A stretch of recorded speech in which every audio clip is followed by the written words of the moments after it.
Okay, so just a quick update on the innovative Marine 25-gallon Lagoon. I went ahead and added some more equipment to it, and I swapped out some of my filtration on the back here. Just added a little bit more media to it. So the first thing we're going to look at are these baskets in the back, and I went over what these are in the last video, and I put links for everything. The only thing I've really changed here is in this first basket. This is the full stack. I went ahead and added a little bit more material to it. And all that is one of the big Marine Land sheets of filter pads, and I just cut it to size and kind of shoved it in there. But what I do want to talk about is the two medias that I have in here. So really all it is, this is polyfill. It comes in sheets. You can buy different sizes, different quantities, whatever you need to fit your use. I bought the small bag, and it's a lot cheaper than buying filter pads like this. You're going to go through these a lot quicker than you will with the bags of polyfill, so I definitely would recommend getting this. I mean, $6 doesn't seem like much, but when you're changing it out every few days or every week, you're going to go through it quite quick. So I would recommend looking into some sort of polyfill. Again, it's just generic kind of all multi-purpose fabric stuff. So the other thing that I have changed back here is below this basket, which this one is just a little skimmer cup. It just sits on the top there, is I added a little media basket, and I picked that up at PetSmart. It was like 99 cents. I'm sure you can find it pretty much anywhere. I think it was a medium size, I can't remember. But what I went ahead and put in it is this Eheim Substrat Pro. This is just some more surface area for beneficial bacteria to grow on. I used half of one of the bags. It came with two. And honestly, I think I still overdid it, and I might pull some out just so it gets better flow through that back chamber and through the bag.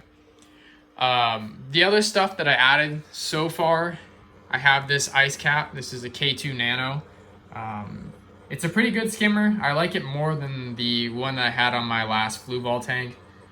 So I went ahead and just stuck with this. You don't really need it on a nano tank, but I like having just a little bit extra filtration. You can still do your water changes regularly and be fine without it. But if you do want to go with a protein skimmer, this one fits nicely. You won't have to use the magnetic bracket that it comes with. You can leave that off. You can put it on if you really want to. I haven't tried it with it, so I don't know if it actually fits. But it works great. Highly recommend that one. If you don't believe me, look it up. The other thing I have back here is just a cooling fan.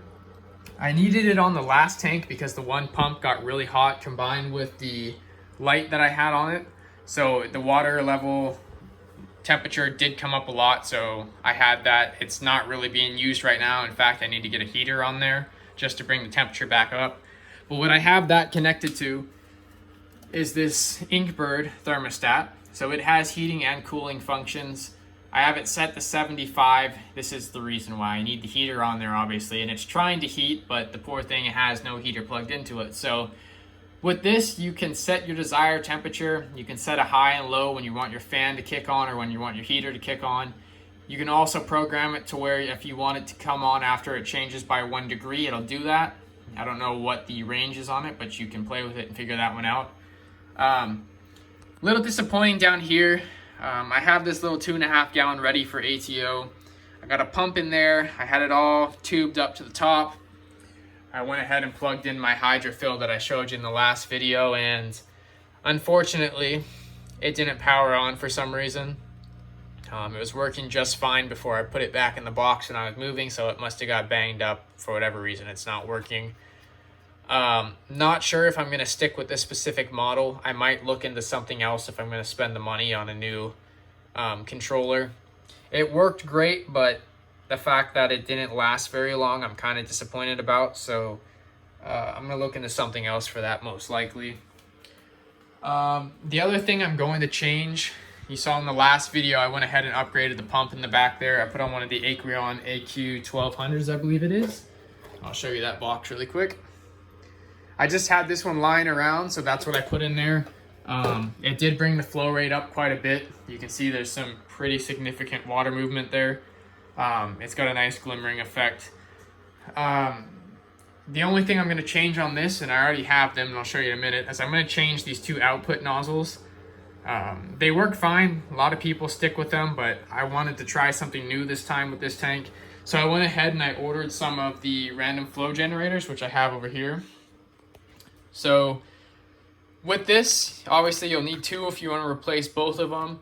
The other thing you will have to pick up are these adapters. So this is a 19 millimeter adapter, and this goes to the 1/2 inch random flow generator nozzle, which is this guy down here. And all you're gonna do is you're gonna take this, and you're gonna stick them together. You do have a little bit of movement. It's a pretty tight fit. So you can see you can change your angles a little bit, not a whole lot. It's about the same as what you have on the tank right now.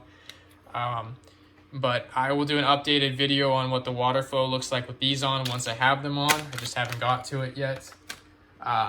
The other thing I'm still gonna do is I have an AI Prime on the other tank. When I fully transfer everything over, I'll throw it on here, and I'll probably have to kick that fan over somewhere else. It does have the gooseneck arm for it, so maybe I'll leave it there, I don't know.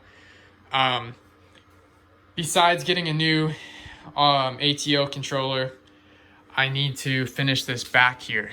This looks terrible. I have a shelf already measured out and I traced it and it's all good to go. I just haven't been able to pull the table saw out to finish that. But I need to clean this up because this looks absolutely awful. There's wires hanging everywhere. I also have one of the MP10 Vortex that I'm going to eventually put on here. It's on the other tank. I just don't necessarily need it on this one right now. But once I have that on here, I really need to have a place to mount the controllers, and we'll clean up this stand a bit because it is very bare.